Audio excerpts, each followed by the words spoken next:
Alors ici, il faut retourner avec lui à pied. D'accord. Ne le faites plus, parce qu'ici, vous allez avoir une amende. Hein. Depuis le temps, plus vous le savez. En plus, vous le savez. Ça, c'est pour sa sécurité. Essayez de vous arranger avec quelqu'un si vous n'avez pas d'autres moyens, ou avec le papa, ou je ne sais pas moi, mais...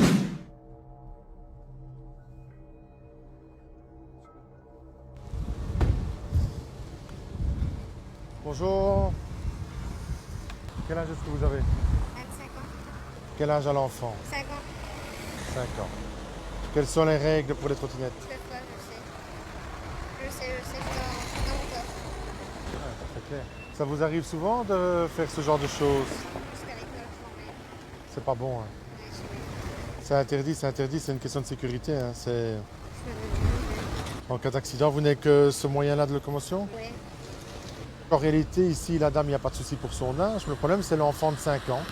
Si vous savez, on ne prend pas un enfant de 5 ans devant la trottinette, c'est une question de sécurité. Et puis, c'est la loi. Depuis le 1er juillet 2022, il y a quand même un règlement qui est apparu concernant les trottinettes. Alors, pendant une période, on fait de la prévention, c'est très important. Mais ici, on parle de sécurité routière. Au niveau des trottinettes, on a de plus en plus de mise en danger, des risques d'accident. On a un enfant de 5 ans qui est sur une trottinette qui, lui, n'est pas au courant de la loi. Aujourd'hui, la dame, je l'ai mise au courant qu'un procès-verbal serait rédigé et surtout de ne plus agir de la sorte, étant donné que quand on lui pose la question, elle conduit tous les jours et elle va rechercher tous les jours son enfant à l'école sur la trottinette. Donc ça, c'est vraiment pas une mesure sécuritaire pour pouvoir conduire un enfant à l'école. Alors ici, il faut retourner avec lui à pied. D'accord. Ne le faites plus, parce qu'ici, vous allez avoir une amende. Hein. Depuis le temps, plus vous le savez. En plus, vous le savez. Ça, c'est pour sa sécurité. Essayez de vous arranger avec quelqu'un si vous n'avez pas d'autres moyens, ou avec le papa, ou je ne sais pas moi, mais... Allez, parce que si vous avez un accident, vous allez avoir des gros soucis. Hein. D'accord? Ouais, ça va. Allez, au revoir. Au revoir. Merci pareillement. Bora pour Bora 600. Hein, ouais. On a été requis par les services de l'administration communale.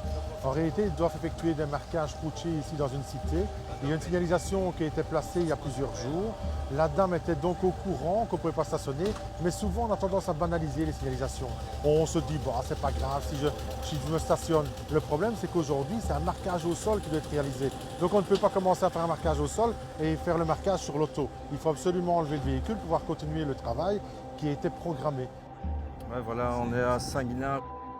Hein, donc j'ai te demandé de me requérir un dépanneur pour l'enlèvement d'un véhicule qui gêne ici. Les panneaux sont bien en place. Je m'appelle le dépanneur, je reviens vers toi quand Je te remercie. Donc on n'a pas d'autre choix que de faire appel à un dépanneur. Le véhicule va être enlevé, la dame devra s'acquitter du dépannage, étant donné qu'il y a un arrêté de police qui interdisait bien le stationnement à cet endroit.